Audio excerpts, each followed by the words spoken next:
اعوذ باللہ من الشیطان الرجیم، بسم اللہ الرحمن الرحیم۔ الحمد للہ رب العالمین، الرحمن الرحیم، مالک یوم الدین، ایاک نعبد و ایاک نستعین، اہدنا الصراط المستقیم، صراط الذین انعمت علیہم غیر المغضوب علیہم ولا الضالین، آمین۔ میرے پیارے بھائیوں، یہ سورہ فاتحہ ہے، یہ قرآن کی پہلی سورت ہے۔ اللہ تعالیٰ نے بندوں کی زبان میں اس کو نازل کیا ہے۔ یہ ایک دعا ہے، بہت بڑی دعا ہے، یقین کیجیے۔ اور پورا قرآن اس دعا کا جواب ہے۔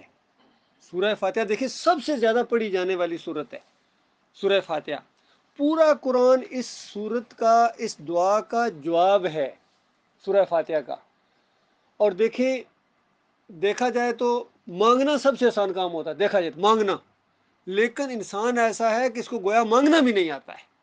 اس کو مانگنا بھی اللہ نے سکھایا ہے کہ مانگنا ہے تو یہ طریقہ ہے، اور سب سے بہتر چیز مانگو۔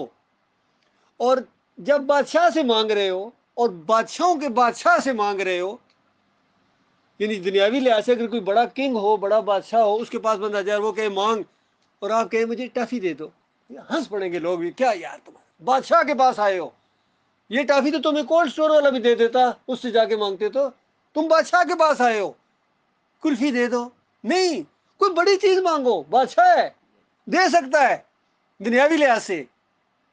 اب بادشاہوں کے بادشاہ کے پاس جا رہے ہو، بادشاہوں کا بادشاہ، پوری کائنات کا مالک، اس کے سامنے جا کے وہ کچھ بڑی چیز مانگو۔ اب اللہ تمہیں بتا رہا ہے، اور یہ بھی اس کا احسان ہے کہ میرا بندہ ہے، کہیں غلط چیز نہ مانگ لے، کہیں ایسی چیز نہ مانگ لے جو اس کے خلاف چلی جائے۔ وہ پیار کرتا ہے، وہ محبت کرتا ہے، اس وجہ سے اس نے طریقہ بتایا کہ میرے بندو دیکھ لو، یہ مانگنا، یہ مانگو، اس میں تیری خیر ہے، اس میں تیرا فائدہ ہے۔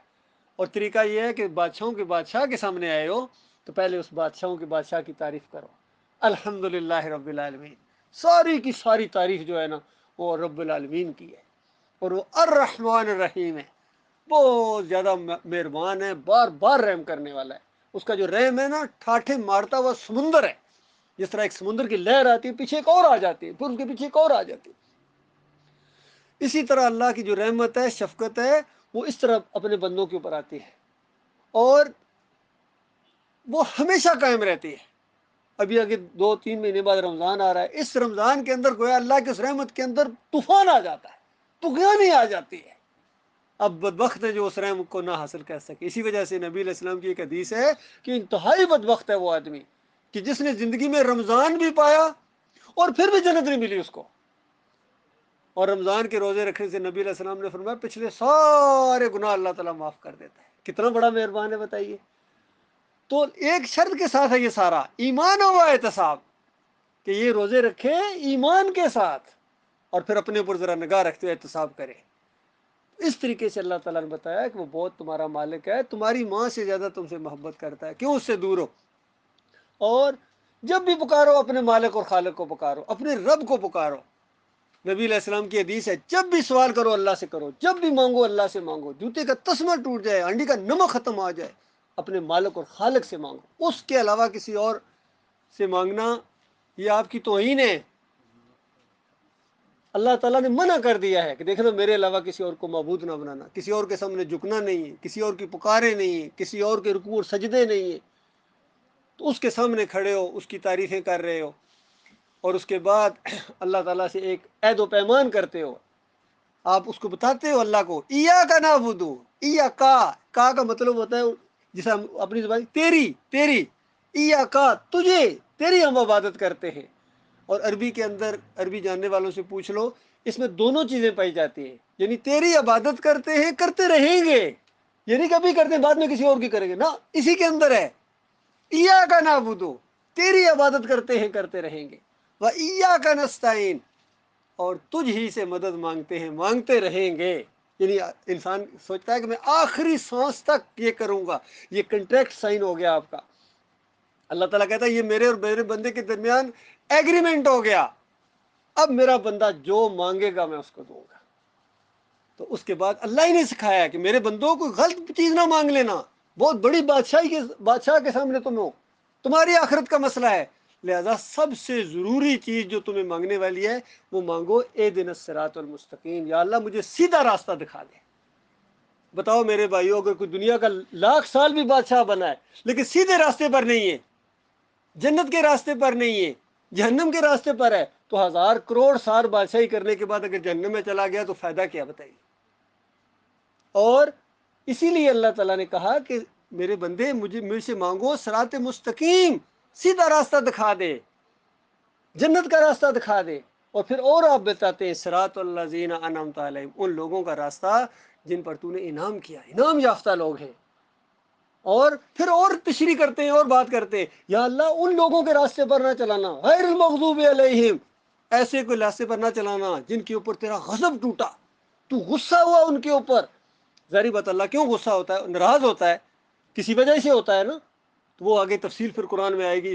اس دعا کا جو جواب ہے اللہ تعالیٰ نے کھول کھول کے بیان کیا کہ یہ وہ لوگ ہیں جن پر میرا غصہ ہوا، یہ وہ لوگ ہیں جن پر میرا غضب ٹوٹا، اور تم نے صراط مستقیم مانگی ہے، یہ وہ لوگ ہیں جو صراط مستقیم پہ چلے ہیں، ولا الضالین، اور میرے اللہ مجھے گمراہوں کے راستے پر نہ چلانا، جو گمراہ ہو گئے، گمراہ آپ سمجھتے ہیں راہ گم کر دے، راہ گم ہو گئے، راستہ نہیں مل رہا ہے، ان کے راستے پر یا اللہ ہمیں نہ چلانا۔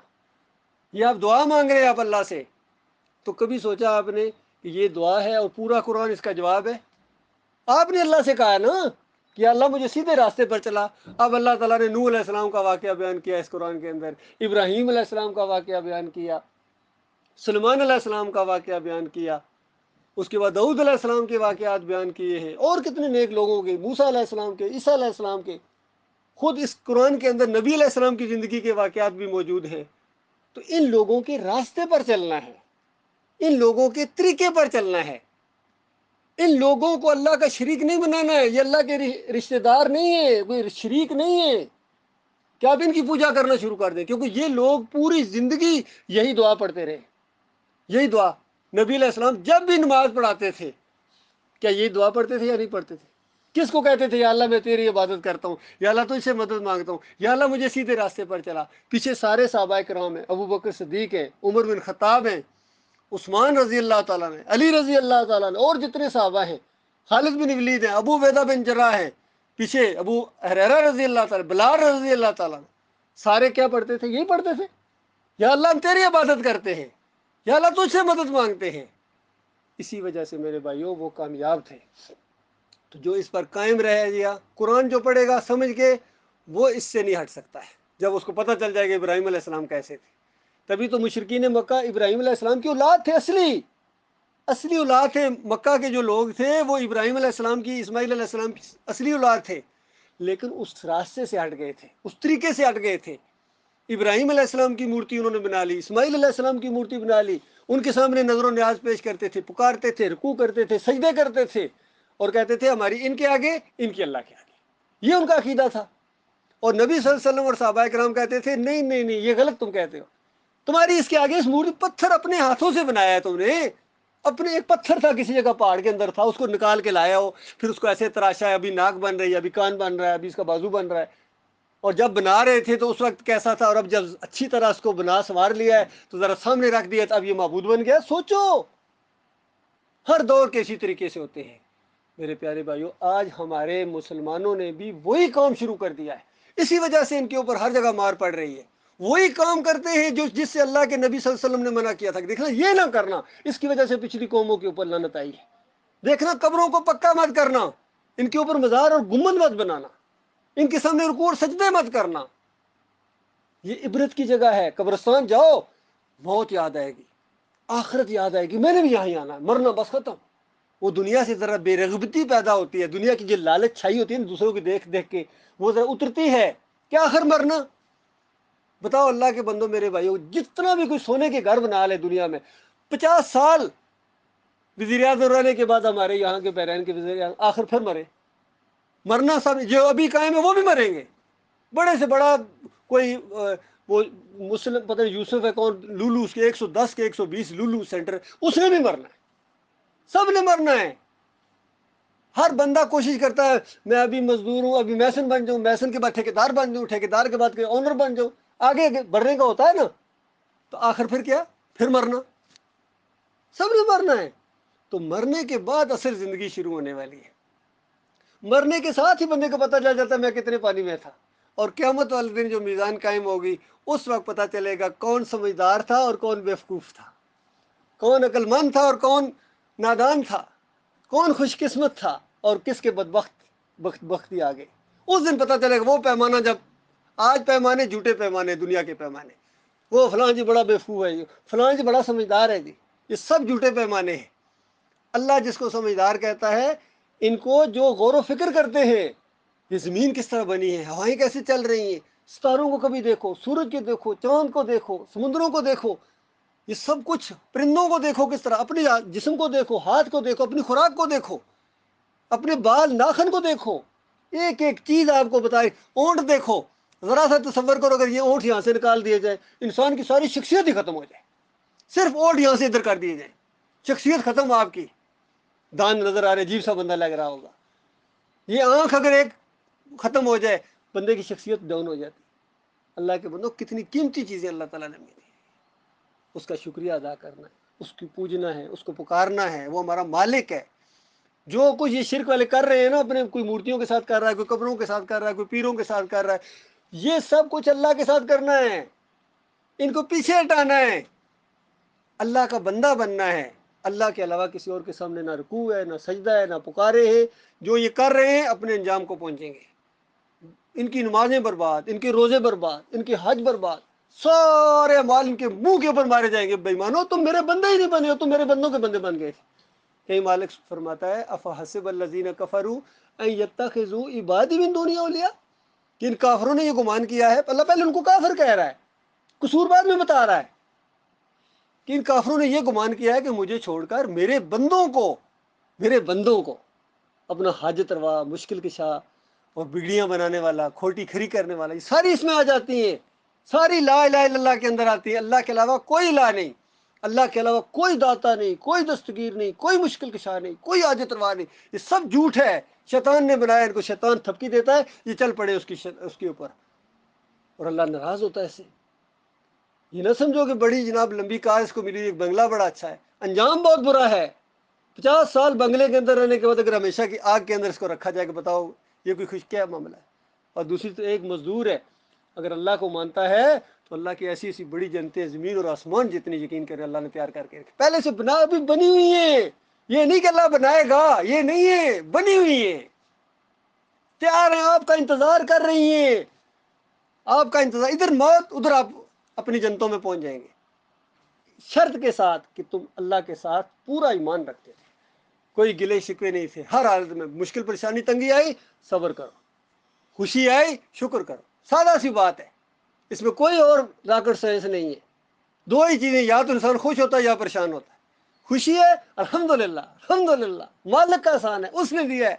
لیکن بہت پھولے خان بھی نہیں بننا ہے، عاجزی اختیار کرنی ہے. مالک دے تو پریشانی آئے انا للہ و انا الیہ راجعون، اللہ کی طرف سے آئی ہے، وہی مالک دور کرے گا. یاد رکھو، چاہے تڑپو، چاہے چیخو، چاہے چلاؤ، جتنے دن جتنے گھنٹے کے لیے اس نے پریشانی لکھ دی ہے آپ کے اندر، اس کو دنیا کی کوئی طاقت نہیں ختم کر سکتی.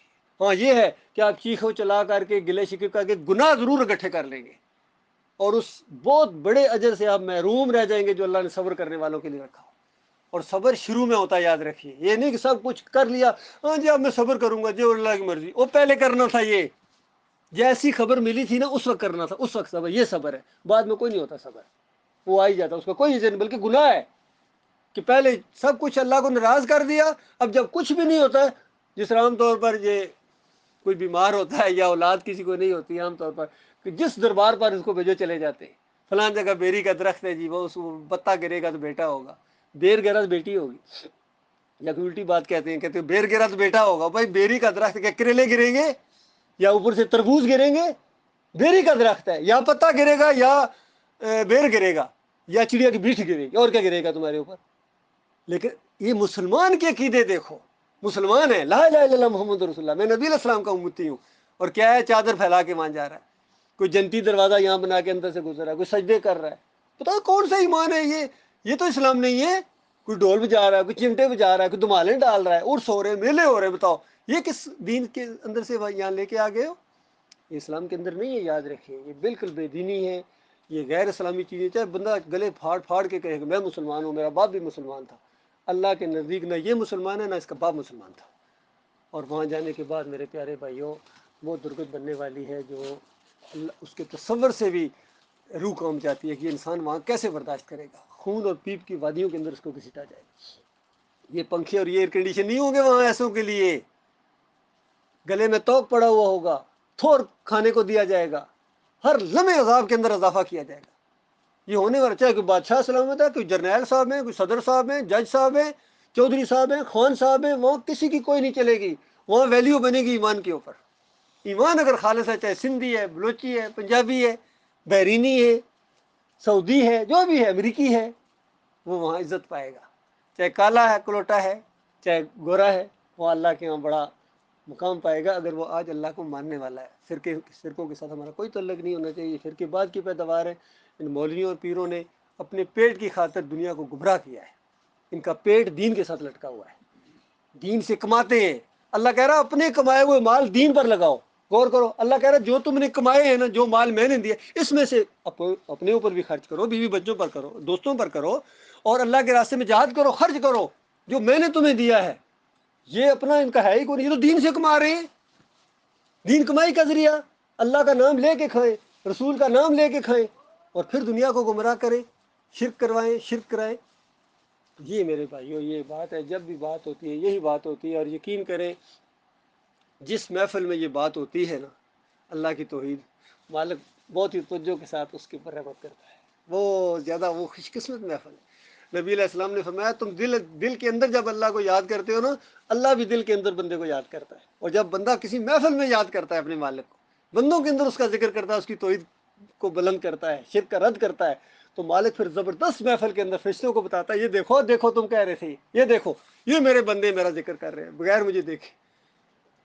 اللہ تعالیٰ ایسے لوگوں کو بہت ہی پسند کرتا ہے. ایسوں کے مرنے کے ساتھ ہی اللہ تعالیٰ کے فرشتے آتے ہیں اور کہتے ہیں بس ختم، پرانا کوئی غم نہیں، کوئی پریشانی نہیں، سب ختم، آگے بھی کوئی غم نہیں، آگے بھی تمہارے لیے خوشخبریاں ہیں، پیچھے والے معاملات بھی ختم، اب چلو جنتوں کی طرف. یہ ہونے والا ہے. اور یہ 1 منٹ بعد بھی ہو سکتا ہے. یہ کوئی لمبی چوڑی بات کوئی نہیں کہ بندہ کہ اچھا آج یہ درس آپ دے رہے ہیں 30 سال بعد ہوگا یا پتہ نہیں 50 سال بعد ہوگا. نہیں، 30 سیکنڈ بعد بھی یہ ہو سکتا ہے.